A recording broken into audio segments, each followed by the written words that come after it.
네, 우리가 오늘 볼 본문은 진흙 구덩이에 던져져서 죽음의 위기를 당한 예레미야가 구스 출신 내시 에벤멜렉의 필사적인 노력으로 그 위기에서 구원되는 그런 장면들이 묘사되고 있습니다.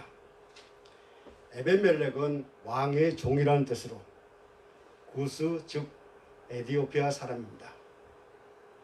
남유다의 마지막 왕인 그 시드기야 때 왕의 침소를 담당하고 궁중에 있는 여인들을 관리하는 내시였는데, 비록 이방인이었지만 시드기야 왕이 그를 내시로 만들어 궁중의 모든 일을 맡긴 것을 보면 아마도 그의 성실함과 신실함을 보았기 때문일 것입니다.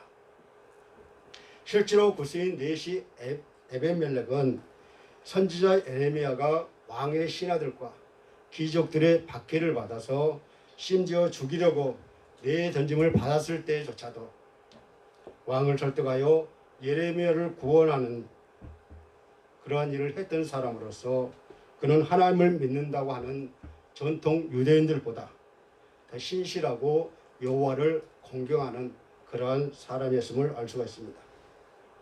예레미야처럼 우리도 생각지도 못한 그 순간에 인생에는 여러 가지 고난과 위기가 찾아오지요. 때로는 가시덤불과 찔레 사이를 걸어가기도 하고 언제 끝날지도 모르는 오르막길을 한없이 올라갈 때도 있습니다. 그러다가 깊은 웅덩이에 빠질 때도 있고요. 그리고 혼자 힘으로 벗어날 수 없는, 그런데도 아무도 도와줄 수 없는 그런 사람이 보이지 않는 그런 구덩이에 빠질 때도 있다는 것이죠. 이처럼 사단은 많은 사람을 미혹하여 하나님을 대적하도록 그렇게 부추기고 있다는 것입니다. 성도들은 그래서 하나님의 뜻을 따라서 선한 일을 하려고 하는데 자꾸만 사단이 방해하기 때문에 결코 쉬운 일이 아니라는 것이죠. 그러나 쉽지 않다는 것과 그렇기 때문에 하지 않아도 된다는 것은 엄연히 다르다고 말하고 있습니다. 온갖 위협 가운데서도 때론 힘들고 어려운 그러한 가운데서도 성도들이 선을 행하고 하나님의 명령에 실천한다는 것은 우리에게 주어진 그러한 의무였습니다. 본문에 나타난 구스인 에벤멜렉은 이에 대한 좋은 모범을 저와 여러분에게 보여주고 있습니다. 실로 그는 바벨론의 침입으로 말미암아 나라는 멸망 위기 직전에 있었고 양식이 없어서 인심이 흉흉하는 가운데서도 당시 권세자인 그러한 방백들의 손에서부터 예레미야를 구원하고 있습니다. 저는 오늘 본문을 통해서 등장하는 에벳멜렉의 행동을 통해 극한 위험 가운데서도 선을 행할 수 있다는 그런 모범적인 것을 한번 저와 여러분이 함께 배웠으면 좋겠습니다. 그렇기 위해서는 먼저 예레미야가 왜 구덩이에 빠지게 되었는지 그 배경부터 살펴보기를 원합니다. 본문 앞절인 38장 2절에 보면 여호와께서 이와 같이 말씀하시되 이 성에 머무는 자는 활과 기근과 전염병에 죽으리라. 그러나 갈대아인에게 항복하는 자는 살리니 그는 노량물을 얻은 같이 자기 목숨을 건지리라 라고 말하고 있습니다. 예레미야는 하나님이 유대 백성에게 하신 말씀을 전하고 있습니다. 이 도성 안에 머물러 있는 자는 칼과 기근과 전염병에 죽을 것이나 바벨론 군인들에게 항복하는 그러한 사람들은 죽지 않을 것이라고 하나님은 예레미야를 통해서 말씀하고 있습니다. 적어도 자기 목숨만은 건질 것이며 계속 살아남게 될 것이니 하나님이 바벨론에게 항복하라고 그렇게 말하고 있습니다. 이 말은 무슨 말이냐면 예루살렘 도성은 반드시 바벨론 왕의 군대가 점령하니 그들에게 넘어간다는 말입니다. 당시 유다는 죄악된 죄의 본성을 버리지 못하고 있었기 때문에 하나님은 유다가 훈련이 필요하다고 그렇게 생각하셨습니다. 그것은 바벨론의 훈련을 통하여 죄를 없이하고 정금 같은 믿음의 민족으로 변화되기를 원하셨던 것이죠. 예레미야는 하나님으로부터 말씀을 받은 자이지만 말씀을 취사 선택할 고난이 없는 사람으로 백성을 위해서 최선을 다하고 있었고 하나님의 말씀을 끝까지 전하고 있었습니다. 바른 소리를 했지만 그가 전한 말씀은 백성의 귀에 쓰디쓴 그러한 말이었고 결국 고관들은 왕에게 바벨론에 항복하라고 말씀을 전하는 예레미야는 마땅히 사형에 처해야 할 마땅하며 반민족주의자라고 몰았습니다. 그래서 그들은 왕의 허락을 받고 예레미야를 붙잡아서 왕자 말기야의 집에 있는 구덩이에 집어넣고 맙니다. 구덩이 속에는 물은 없고 진흙이 가득 차 있어서 예레미야는 진흙 속에 빠져 있었습니다. 이런 상황 속에서 에벤멜렉은 우리에게 보여준 첫 번째 모범은 옳고 그름을 분별할 줄 아는 지혜가 있었습니다. 당시 방백들의 미움을 받아서 진흙구덩이에 빠져있는 예레미야를 구하는 일은 그리 쉬운 일은 아니었습니다. 그 일은 우유부단하고 실권이 없는 시드기야 왕을 제치고 실질적인 권력을 가지고 있는 방백들을 대적하는 일이었으며 어쩌면 자신의 목숨마저 위태로워질 수 있는 그러한 위험한 일이었습니다. 그래서 본문 7절을 우리 다 같이 읽겠습니다. 본문 7절이요. 시작. 왕궁 내시 구스인 에벤멜렉이 그들이 예레미야를 구덩이에 던져 넣었음을 들으니라. 그때 왕이 베냐민에 앉았더니. 아멘. 베냐민 문은 예루살렘 북쪽에 있는 위치한 문입니다. 에브라임 문이라고 불렀는데 베냐민 지파 땅으로 들어가는 문입니다. 이 문에서 재판 법정이 열리면 시드기야 왕은 문제를 듣고 해결하고 탄원을 받기 위해 거기에 앉아 있습니다.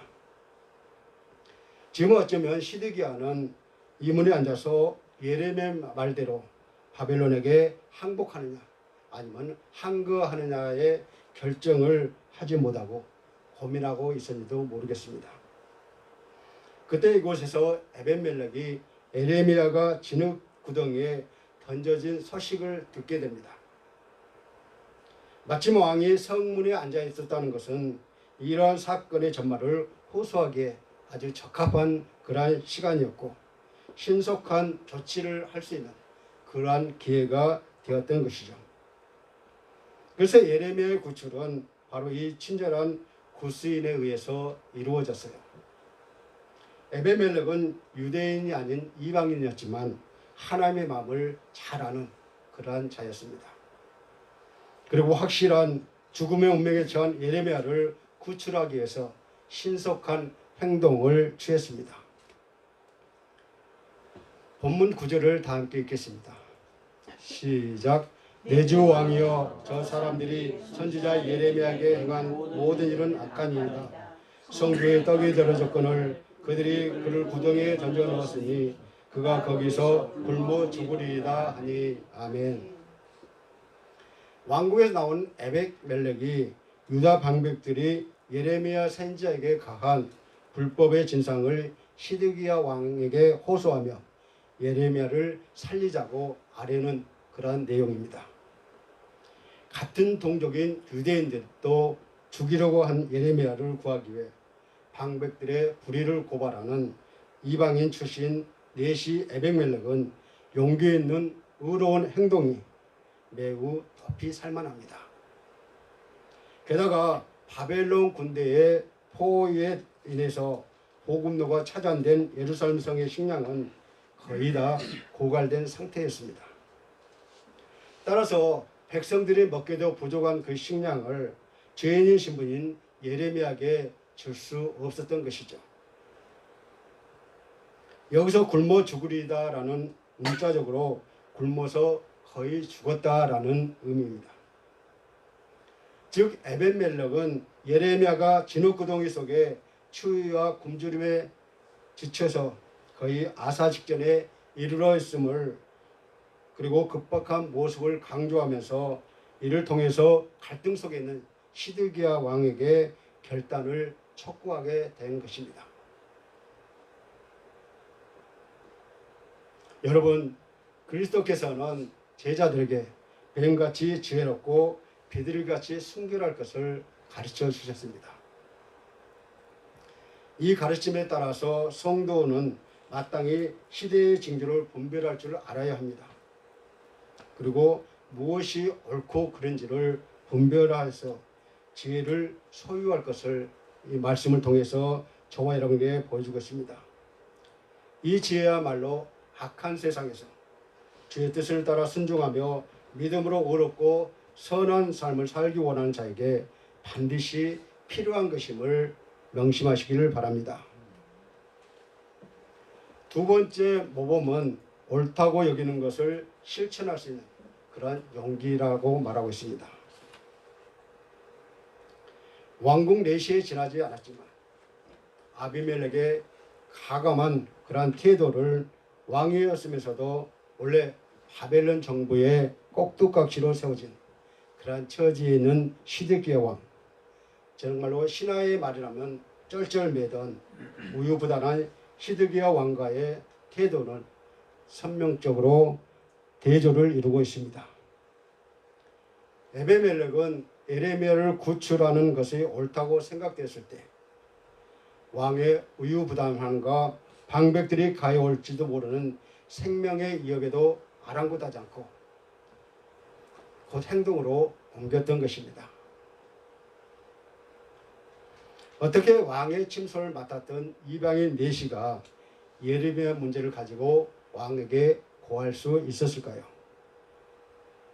모든 사람들이 다 아니다고 할 때 그는 혼자 예라고 유일하게 대답했던 사람입니다.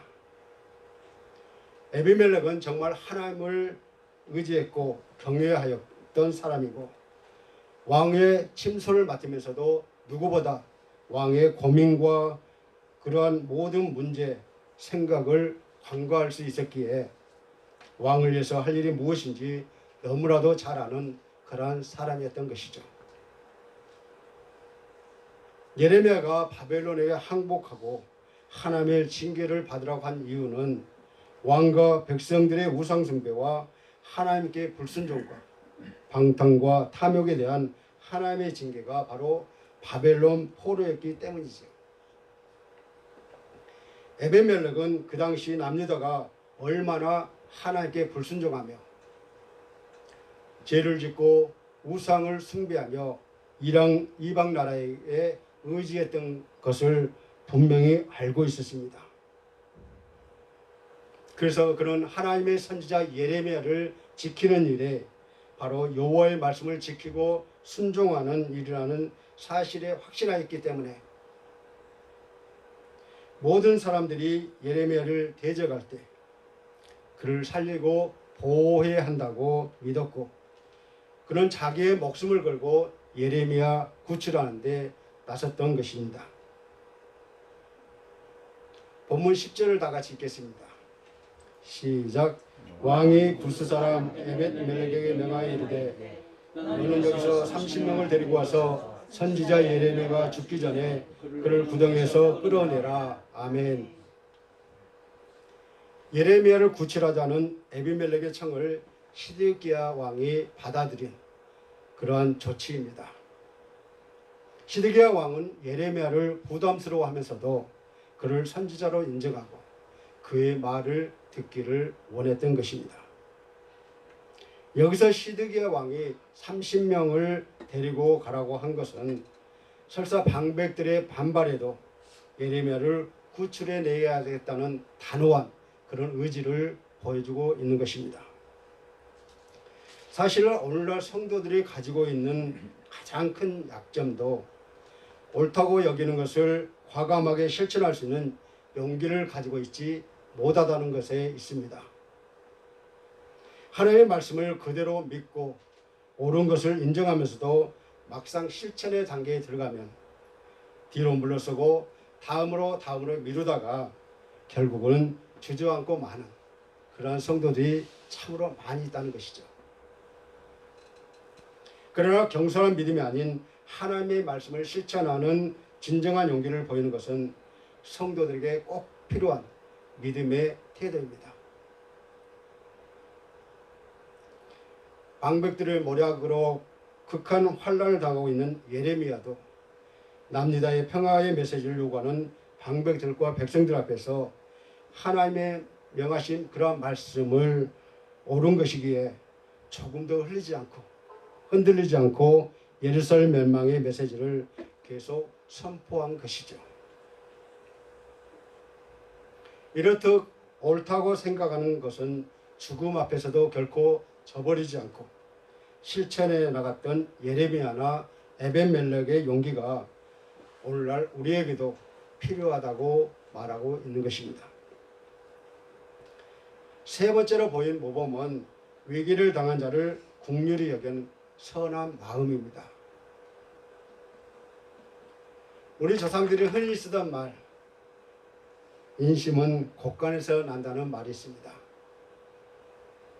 이 말이 뜻하는 바와 같이 사람이 풍족할 때는 어려운 사람을 얼마든지 도와줄 수가 있지만 자신도 언제 굶어 죽을지 모르는 그러한 상황에서는 남을 돕는다는 것이 그리 쉽지만은 않습니다. 본문에서 에벤멜렉의 처지 또한 다른 사람을 도울 수 있을 만큼 풍족하지는 않았습니다. 성 밖에는 바벨론의 군대들이 진을 치고 있고 예루살렘의 멸망이 경각에 달려 있으며 성이 함락되기만 한다면 왕의 측근이었던 자신도 결코 편안하지 않을 것이라는 것을 분명히 알고 있었습니다. 뿐만 아니라 예레미야를 변호하였을 때 당시 권력을 장악하고 있던 방백들로부터 어떤 공격을 받을지도 알 수가 없었어요. 그럼에도 에벤멜렉에 있어서 이러한 온갖 위험보다 더 절실하게 다가왔던 것은 죽어가는 사람을 그대로 내버려 둘 수 없다는 그런 선한 마음이 들었기 때문입니다. 비록 예레미야를 변호하다가 자신도 모함을 받아 죽을 수 있지만 하나님의 선지자가 죄 없이 죽도록 방치해 두지는 않았던 것이죠. 본문 12절 다 같이 읽겠습니다. 본문 12절 시작. 구스인 에벤멜렉이 예레미야에게 이르되 당신은 이 헝겊과 낡은 곳을 당신의 계당에 들고 줄을 그 아래로 대시어 예레미야 그대로 하매 아멘.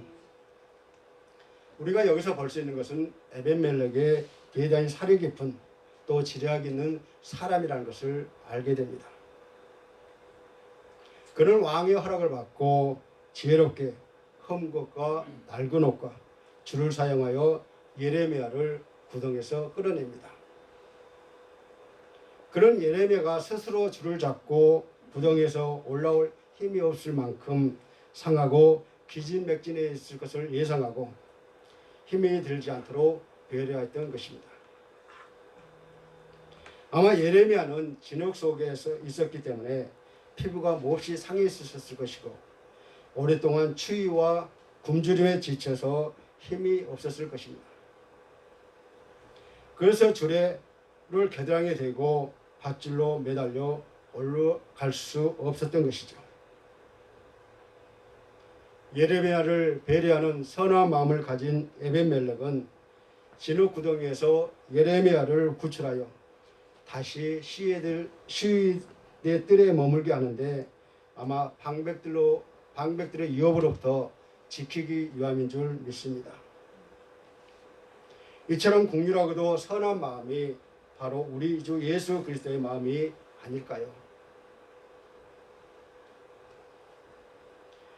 하나님의 무조건적인 힘을 입어 새 생명을 얻은 우리는 그리스도의 명한 바를 쫓아 위기를 당한 자를 긍휼히 여기며 사랑할 수 없는 자까지도 사랑하는 그런 선한 마음을 반드시 가져야 할 것입니다. 사랑하는 성도 여러분, 온갖 위험이 둘러싸인 쌓여 있음에도 불구하고 에베멜렉은 예레미야를 구출했던 순간적인 만용이나 자신이 드러내 보이려고 하는 이선된 마음으로만 이루어질 수 없는 일입니다. 그러므로 우리가 참된 그리스도의 제자로서 선한 하나님의 자녀로서 의인다운 삶을 살려고 한다면 평소 삶 속에서 옳고 그른 것을 분별할 수 있는 지혜와 그 옳은 것을 가감히 행하는 용기와 주위의 위기를 당한 자를 긍휼히 여기는 선한 마음을 가지는 우리 모두가 되기를 간절히 소원합니다. 구스인 에베멜렉이 보여준 모범은 이것이야말로 우리 주 예수 그리스도께서 당신의 제자가 되기 원하는 모든 자에게 요구하는 삶의 자세인 것입니다. 이 말씀을 맺겠습니다. 오늘 우리는 본문을 통해서 하나님의 백성들이 진리를 외치고 하나님의 자녀다운 삶을 살려고 할 때 사단은 수단과 방법을 가지지 않고 성도들과 하나님의 사이를 단절시키려고 날뛰고 있다는 것을 깨닫기를 바랍니다. 그러나 하나님은 도처에 숨겨진 의인들을 통해서 늘 사명자를 보호하십니다. 그러므로 성도는 어떤 고통스러운 그러한 가운데서도 세상과 타협하지 않고 언제나 때를 따라 적절히 믿는 자를 돌보시는 은혜가 저와 여러분에게 항상 있기를 간절히 축원합니다. 이런 은혜가 저와 여러분의 함께 하시기를 주님의 이름으로 간절히 축원합니다. 나는 하나님의 말씀에 전적으로 의지하는 자인지 잠시 묵상하시겠습니다.